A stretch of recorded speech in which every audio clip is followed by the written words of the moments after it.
Yeah. All right. Yay. Thank you all for coming. I honestly thought, oh, there'll be a couple people who will come because it's cold and it's winter and nobody wants to leave the house, including me, but we did. So thank you all for coming. I'm Mary Pate. I'm a integrative nutrition health coach, but I'm also a certified menopause coach. It's my favorite thing to talk about. I think we're all kind of in that phase. It appears probably, or at least close to it if you're not. And so one of the things that I really love talking about is sort of what we all experience in menopause, but we've all been sort of taught to think this is just what happens in this stage of life and this is what we have to deal with and just sort of suck it up and deal with it. But the fact of the matter is we really don't. There are lots of things that we can do, and we don't have a lot of time today, but I'm going to talk about some of the things that we can do. I won't go into things like hormone replacement therapy, which is another one of my pet peeve topics that I like to talk about because what we all were taught is not reality anymore. But what we're going to talk about tonight is mostly about nutrition and a little bit about fitness, but I have some great things for you to be able to take home with you too on these topics. So let's get started. And like I say, I'm kind of testing out what's happening here. So let me ask you all a couple of questions. How many of you are still like working outside the home in a job somewhere? Oh, most of you. Good. Okay. And the reason I say that is because I'm really very focused right now on sort of how the world, particularly the working world, organizations that employ women, deal with women who are dealing with menopause. It's not something that we talk about in the organizations that we work in, at least most of the ones that I have worked in. And yet the statistics are quite sobering about how menopause affects women in the workplace. 27 million working women in the United States are experiencing menopause right now. That's about 20% of the workforce, which is a pretty big number when you think about it. We don't think about how many women there are in the workforce, particularly who are experiencing menopause, but 65% of these women report menopause symptoms are impacting their ability to do their jobs. And what's even more sobering to me, so that's about 17.5 million women. Even more alarming, 13% have actually quit their jobs because it was difficult for them to manage menopause symptoms at work. And another is it 17%? I should have these memorized, but I don't, 15% are considering it. So this is really a hidden crisis that we don't talk about. We don't talk about how we support women in menopause. Again, we're sort of all just expected to deal with it, suck it up, it's part of life. And that's even what most of the time our doctors tell us when we go to the doctor and say, hey, I don't feel good. I don't feel like myself. What can I do? And a lot of times, unfortunately, most doctors are not trained in menopause. And if they are, that's better. But most of the time what we hear is it's a stage of life and you kind of have to deal with it. So I don't like that answer. So what's happening during menopause? So what's happening is a perfect storm of things are happening in our body. Once we get into perimenopause and then into menopause, we have three main hormones that are running amok. Anybody have any idea what those three main hormones are? It's okay if you don't. I just like it to be interactive. So I'm gonna guess cortisol. no, not the three that are really impacted for a woman in menopause. Estrogen, testosterone, and progesterone. Those are the three. So estrogen is the big one that we're going to talk about. And interesting, let's see, let me get here. I'm experimenting, you'll have to hang in here with me. So estrogen declines by about 90% when you're in menopause. It starts to decline actually in your 30s and 40s. It's a gradual decline, but by the time you're in menopause, which I think probably most of you all know, you're in menopause when you haven't had a period for 12 months. Up until that point, if you're still having sporadic periods or off and on, or things are just changing, you're in perimenopause. But once it's been 12 months with no period, you're considered in menopause. So technically menopause is a day. It's that day when it's been 12 months, and then after that, it's really post-menopause. But we talk about it all kind of as menopause. But once you're in menopause, 90% of your estrogen is pretty much gone, which is kind of crazy. And progesterone, which is sort of your natural calming hormone, is down about 50%. I'm sorry, it actually almost disappears. Testosterone declines by 50%. A lot of us don't even really realize that we have testosterone, but testosterone is what helps us keep our muscles strong. And once that testosterone decreases to about 50%, that's why we have difficulty losing weight. We start gaining weight around our middle. We gain more weight than we expect because the testosterone is what keeps our muscles strong. If your muscles are depleting, it's very hard for your metabolism to stay up where it needs to be for you to be able to be at the point where you can lose weight like you used to. You always hear women in menopause say, I'm doing all the things I used to. I'm eating the same, I'm exercising the same, and I'm gaining weight. Why am I gaining weight? Well, it's because you don't have any testosterone. And testosterone is what keeps your muscles strong, keeps your metabolism up. So all those things are happening all at the same time. It's no wonder we feel kind of weird.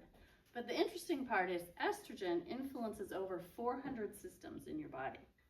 So when your estrogen is depleted by 90%, we wonder why women have the high rate of cardiovascular disease.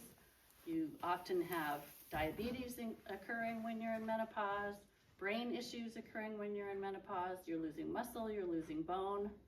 It's a big deal that's happening to our bodies when we're in menopause.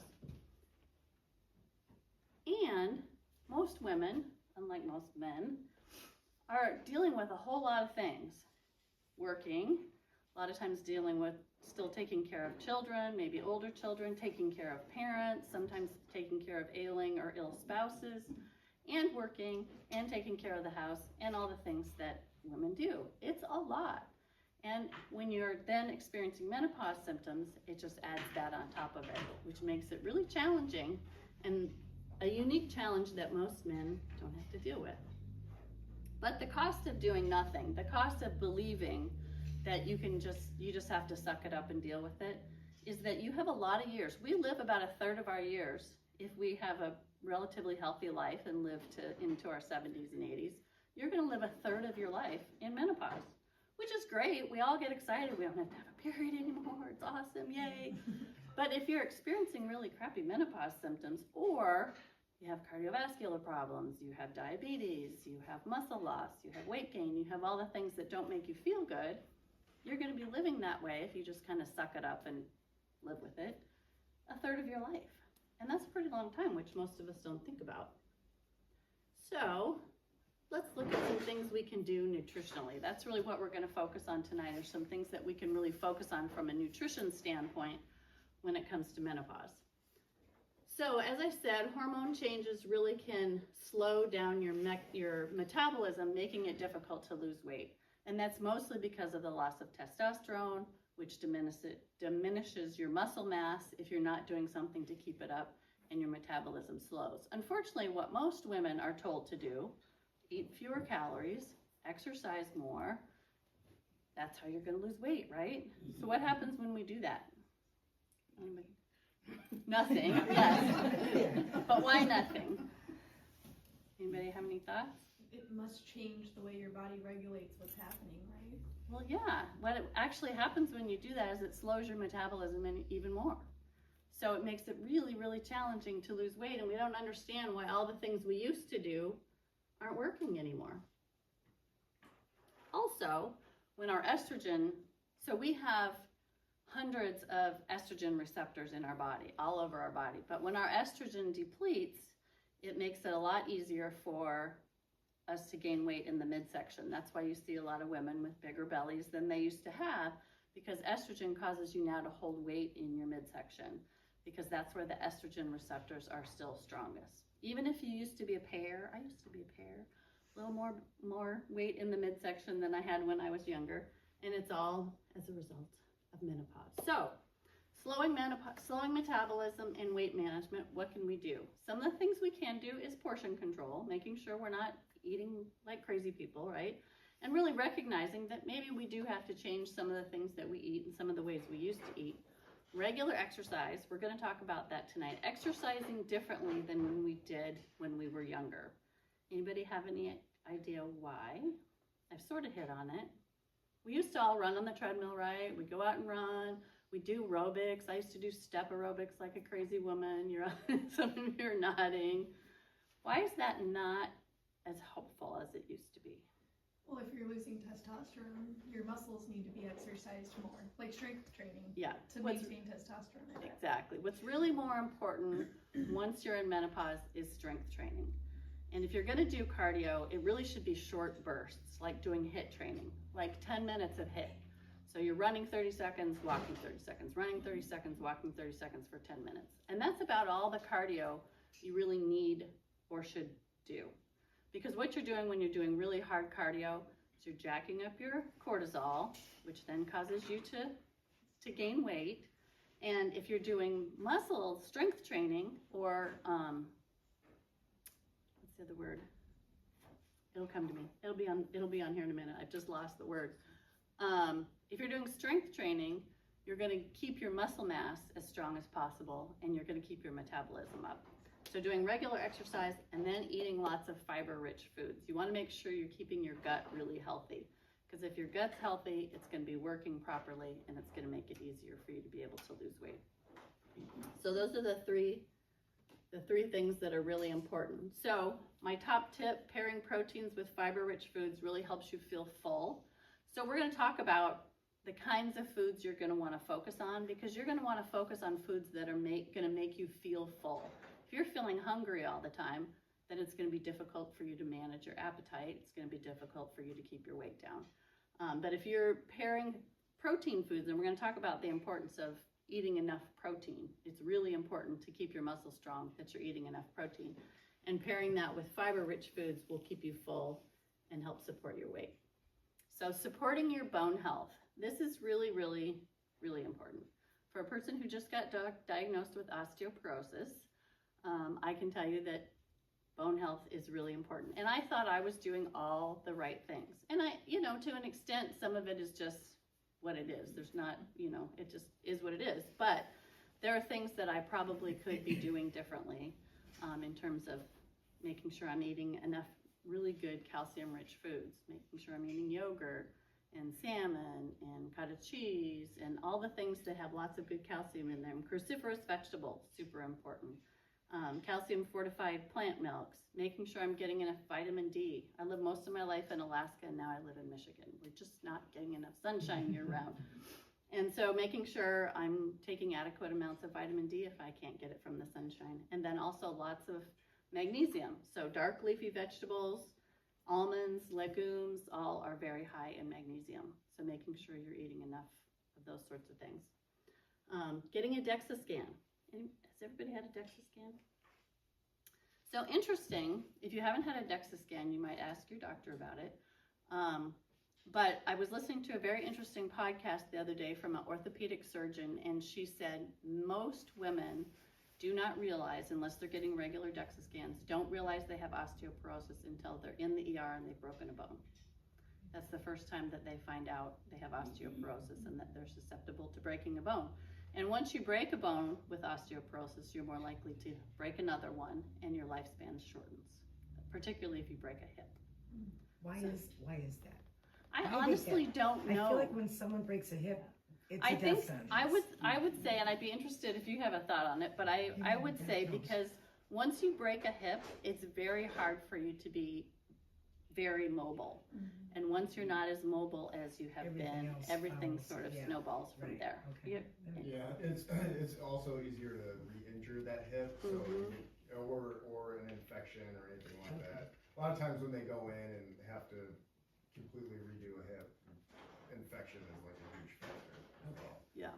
It's just hips are a bad thing when you get older. You got to take care of your hips. And if you're older, if you break it when you're older, it just takes a very long time to heal.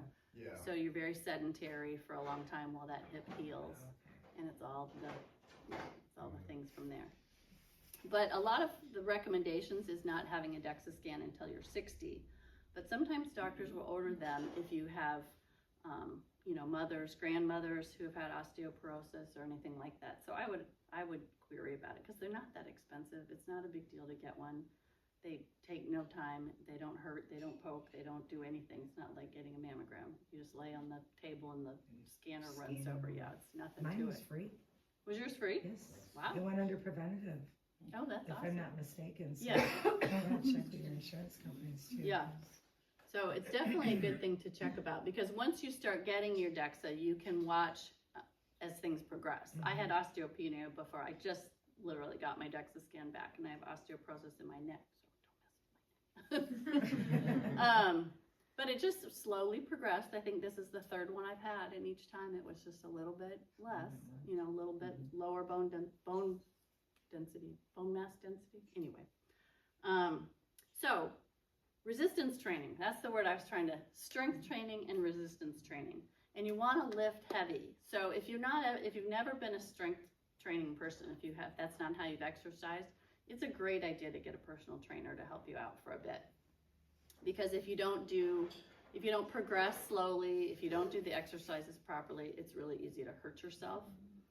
But strength training with women in 50s and 60s really needs to be lifting heavy weights. If you're lifting just the light weights, doing the thing, you're not going to get the benefit. You really need to be lifting heavier weights. And resistance. Okay, now that I messed up the whole thing here. Okay, there we go. And then hormone changes and heart health. So as I mentioned, it's very common for women in menopause. It's the leading cause of death for women over 50 is heart disease. And it's because we don't have the protection of the estrogen anymore. That's what has protected your cholesterol levels, kept your cholesterol levels relatively normal for most of us, is because the estrogen protected that. Once your estrogen goes down, your cholesterol levels often go up and you run the risk of heart disease. So you want to make sure you're eating heart-healthy foods like grains, healthy fats. Fat does not make you fat. I talk about this all the time when I give talks. Fat is not what makes us fat. We should be eating healthy fats, but sugar, glucose is what makes us fat. So make sure you're eating really healthy fats. You're not shying away from those. Nuts, seeds, lean proteins, making sure you're eating omega-3s. Omega-3s are really important for your heart. And reducing processed foods. If you can eliminate processed foods and as much sugar as possible out of your diet, that's going to be one of the best protections for your heart health. My top tip, incorporate heart-healthy fats, such as olive oil, nuts, avocados, along with regular physical activity. Balance your cholesterol. It's going to give you the best heart protection. So kind of summing up this nutrition piece, make sure you're also increasing your fruits and vegetables. We need to be getting carbohydrates, but we need to be getting what I like to call nature's carbohydrates. So grains, beans, fruits, vegetables, staying away from processed carbohydrates, simple carbohydrates we want to stay away from. But if you can get a lot of your carbohydrates from really good fruits and vegetables, yes, they have a little bit of sugar in them, but they have fiber. So the fiber is really important for your gut, and it balances the glucose spike that you get from the sugar. So the fiber in the fruits and vegetables is really important. Reducing sugar and refined carbs, and then healthy fats for your hormone balance. Any questions so far? So I want to talk a minute about intermittent fasting. Anybody done intermittent fasting? I think, but not intentionally. Well, good, because this is one of my favorite things, actually. I have found, I'm certified actually as a Fast Like a Girl coach. If you've ever heard of Dr. Mary Pate, she wrote a book called Fast Like a Girl. And the important thing about fasting like a girl is that our bodies are different than men's bodies. And what has happened generally across the board when it comes to intermittent fasting is that everybody has fasted like men fast, which is you fast for 12 hours, you fast for 16 hours, you eat for 8 hours, you fast for 16 hours, you eat for 8 hours. And the problem is for women, our hormones go up and down like this, even a little bit when we're in menopause, not as much when we're in menopause, but prior to that. And so if you're fasting consistently the whole time, you're not feeding your hormones the way they need to be fed when they're high and when they're low. So Dr. Mary Pate came up with this concept of fasting like a girl, which is really a brilliant concept if you think about it, and even works when you're in menopause. So we're going to talk about that and the health benefits, not just weight loss, but the health benefits that you get from intermittent fasting. So if you're not familiar with intermittent fasting, it's basically where you're fasting for a certain number of hours, you're eating for a certain number of hours. And what that does is that it switches your body from burning glucose to burning fat. So as you all probably know, when you eat food, your body releases insulin. so that the insulin can take the glucose from the food into your cells, and it stores it in your cells so that you can use it for energy. If you fast, then your body uses up that glucose, and then it burns fat. It switches from burning glucose to burning fat. But it also has some amazing health benefits that we're going to talk about. Intermittent fasting has been around for years. It really started as kind of a religious concept, but people have found, and lots of studies have found, that there are a lot of health benefits from it. So again, metabolic flexibility is really the magic, and that's what you're trying to do when you're in intermittent fasting, is teach your body how to switch from burning glucose to burning fat.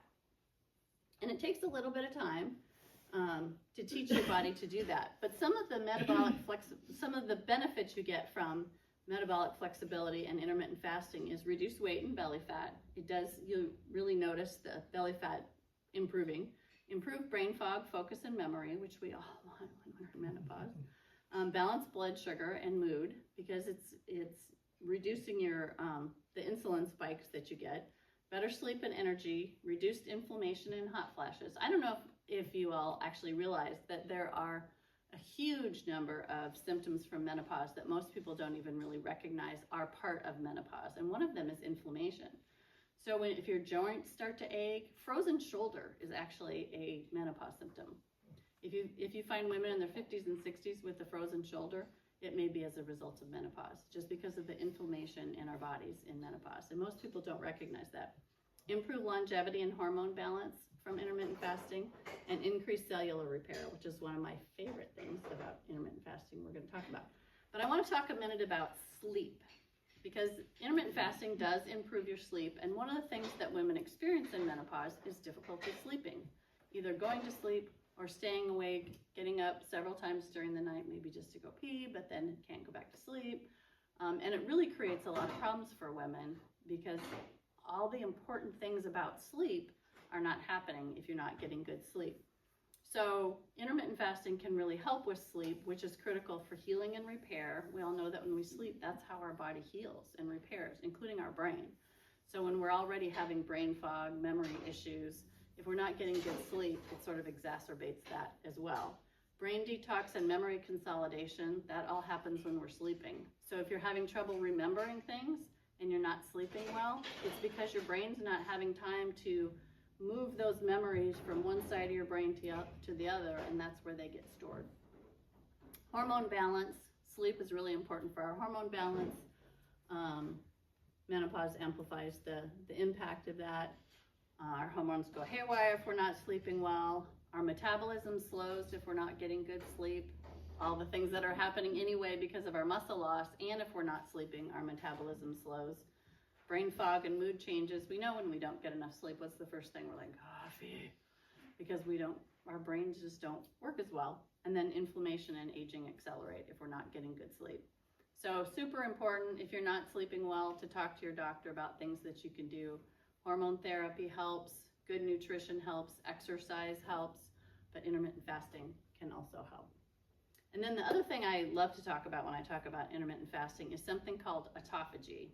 And that's cellular repair that your body does when you're actually fasting. Because what happens is when we eat, the theory was for so many years is eat small meals 4, 5, 6 times a day. And that was the way that you could maintain your weight. The problem with that is it does keep your insulin levels generally flat. The problem with that is it never gives your body time to repair, because it's constantly releasing glucose, moving glucose into your cells, and your body's constantly digesting the food you're eating all day long and never has time to repair. And one of the cool things that intermittent fasting does, if you get into at least a 15, 16, 17 hour fast, which if you think about it, people are like, oh my gosh, I can't go that long without eating. Most of us go probably 12 hours without eating at night.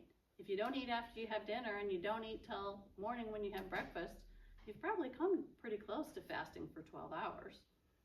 Add a couple more hours and you can be in what they call autophagy. And essentially autophagy is when your body eats the damaged cells. It's called, autophagy actually means self-eating, and your body cleans out damaged cells, things like cancer cells, things like Alzheimer's cells, cardiovascular disease, diabetes. Your body actually goes and looks for those when it goes into autophagy and moves them out. So it's a very cool process that your body can do to heal itself. And one of the things I really like about intermittent fasting. I'm gonna have to go really fast to get through this. So we talked a little bit about why women's bodies are different. This is an illustration of what, when you still are having periods, this is what your hormones do throughout the month. And men's bodies don't do that. They have pretty flat hormone levels. So you need to be eating for these fluctuations. Now you think, well, I'm in menopause, I don't have those same fluctuations, and that's true, but the benefit of feeding your body with what the hormones were doing when you were still having a period is that it feeds the different hormones. So estrogen likes protein. So when the estrogen levels were high, can you guys see my little pointer? Yeah. Oh, not very well. When the estrogen levels are high, you want to be feeding, and this is like across the month, so we've got 21 days essentially. When your estrogen levels are high, you want to be feeding your body more protein. When your progesterone levels are high, it likes carbs. It's your calming mechanism, so it wants you to eat carbs. And then testosterone doesn't really care, it stays relatively level. So what fasting like a girl does is it basically has you eating in these different windows. So the first 10 days, and you can do this if you're not having a period anymore, you just pick a day you're going to start. And some people fast with the phases of the moon. So you start with the new moon. When the new moon comes, that's your day 1. And you go 10 days and you do power phase, which means you're eating more protein, you're fasting longer. Estrogen likes it when you fast longer, progesterone doesn't. So when you go 10 days, fast longer fast. Maybe do a 24-hour fast. Some people do 36-hour fast. I don't go much more than 24, and then go the next, 5 days, eating higher carbs. And higher carbs, I mean more fruits and vegetables, more grains, more beans, not eating more bread and cookies and donuts, and maybe a little bit shorter fast, because your body wants to rest. When your progesterone's high, your body's asking you to rest. Then you have another little power phase for 3 or 4 days, more protein, less carbs. And then again, this is basically premenopause, or not premenstrual, if you were still having a period. But you go another 10, 12 days where you're eating good carbs, a little bit less protein, letting your body rest. You can also exercise harder in these power phases because estrogen likes it when you exercise harder, progesterone doesn't. But what this does, even if you're in menopause, is it keeps your body wondering how you're going to feed it. You don't hit that plateau like we all know about when we diet and we eat the same and we cut our calories. And then you hit a plateau and it's impossible to continue to lose weight. If you're eating this way and you're doing that throughout the month, your body doesn't know what's going to happen next and you don't ever hit that plateau. Plus you're continuing to feed your body in different ways and you're fasting in different ways and your body goes in and out of fasting and it's getting the health benefits as well as the weight loss benefits. So what you can do too, if you don't have a period and you're not going to fast exactly like was shown, is you pick a couple of these. So if you're looking to lose weight, you want to have some 15 to 17 hour fasts. If you're looking to reduce inflammation, you want some 13 to 15 hour fasts. And I have handouts for you all. You don't have to memorize this. If you want to go into autophagy, you want 17 hour fast. So pick a couple of these and say, for the first 2 phases of the month, what I showed you on let me just go back here for a second. So maybe in these 2, you'll do, 15 to 17 hour fasts. Maybe in these 2, you'll do 12 to 13 hour fasts. Pick sort of the things that you want to accomplish and do fasts in that way. And then the important part when you're in your eating window is kind of following the ketogenic, or the ketobiotic we call it, and the hormone feasting. So higher protein, higher carbs. And what will you eat during those phases? Well, I'm so glad you asked. So estrogen likes nuts, seeds and oils, legumes, fruits and vegetables, good clean animal products, so grass-fed meat, if you can, eggs, dairy, seafood. And then progesterone likes root vegetables, so good carbs, root vegetables, cruciferous vegetables, fruits, also seeds and oils, and legumes. So making sure that you're really getting good natural food, good whole food, but varying what you eat throughout the month. Any questions about intermittent fasting? I know that was a lot. We could do a whole series on intermittent fasting, but I do have a little handout over there for you that really walks you through all the things I just went through really, really fast. Questions? There we go. Let's not just survive menopause. Let's thrive. And there really are so many other things too. If you're somebody who's really struggled with the symptoms of menopause and you find it really frustrating, the brain fog, that I can't remember, you walk into a meeting, it's like, I have no idea what I was just going to say.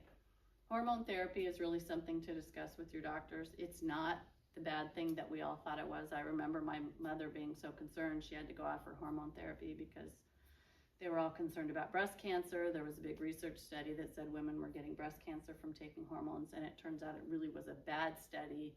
It's been completely debunked, and hormone therapy can be very, very beneficial. I'm really actually unhappy that I didn't know more about it when I first started menopause, because if you start hormone therapy in the first 10 years, you're in menopause. It has huge cardiovascular benefits, huge bone benefits, huge brain benefits, and so actually can be very, very beneficial. Unless you've had breast cancer and still have issues related to that or something like that, that would be contraindicated to take hormone therapy, it really can be very, very beneficial, and you should talk to your doctor about it. So, any questions? Oh, I do have one more thing. Go ahead. Just wondering how with the intermittent fasting, yeah. How long until people typically see any kind of benefit or difference? Do you mean like as far as weight loss is concerned, or whatever purpose they're going for? It really depends, because it takes some people longer to be able to train their body to go to become a fat burner instead of a glucose burner. I would say for myself, I lost 25 pounds when I first started intermittent fasting, and it took me about 6 months. But it's been something I've been able to keep off because I just kind of continue to do intermittent fasting periodically throughout the month. I never had any, I didn't have diabetes. I didn't have, it hasn't turned unfortunately, I still have osteoporosis, but I think women do start to really see changes within 6 months to a year for sure. Anybody else? I do have one other little thing. So there's handouts over there regarding fasting. And then if you want to take a picture of this QR code, it will bring up a little strength training ebook that will give you some ideas on different strength training that you can do, ways to do it, different exercise for different days. So you can check that out if you're interested in doing some strength training. It's a nice little ebook that I put together. Any questions? I've got a question for you as Sure. I'm trying to get the QR code at the same time. Let me know if it doesn't come up. It worked for me when I tried it last, but I'm always worried that QR codes aren't going to work. So you're talking about the magnesium and protein and things like that. Is it beneficial to do any of that through supplements as well, or is it more beneficial to try to do it through food? I know like the magnesium spray has become a very big thing, and people claim that helps sleep and things like that, and I don't know if that's all just great PR. So my opinion is that you should get as much of it as you can from food. However, I think it's very difficult to get everything that we need from food because it's just hard to eat that much. I mean, it's like, if any of you were here for my last talk, it's now recommended that we should get 9 to 13 servings of fruits and vegetables every day. That's really, really hard. Well, and the same thing with the protein. My doctor at one point, Yeah. She was adamant about the strength training, but I think she said something like 70 grams of protein. Oh, more than that. It was some huge number of protein. Yeah. And you don't really think about it, but everything seems to be contradictive. You don't eat nuts, it's bad for you. And then you're saying, oh, nuts are good for you. And then they're saying, you should lay off the meats, it's bad for your heart, or the red meats, and blah, blah, blah. So it's just hard to know which direction to go or listen to anything. Well, that's really why, one of the reasons I started doing health coaching was because there's so much information.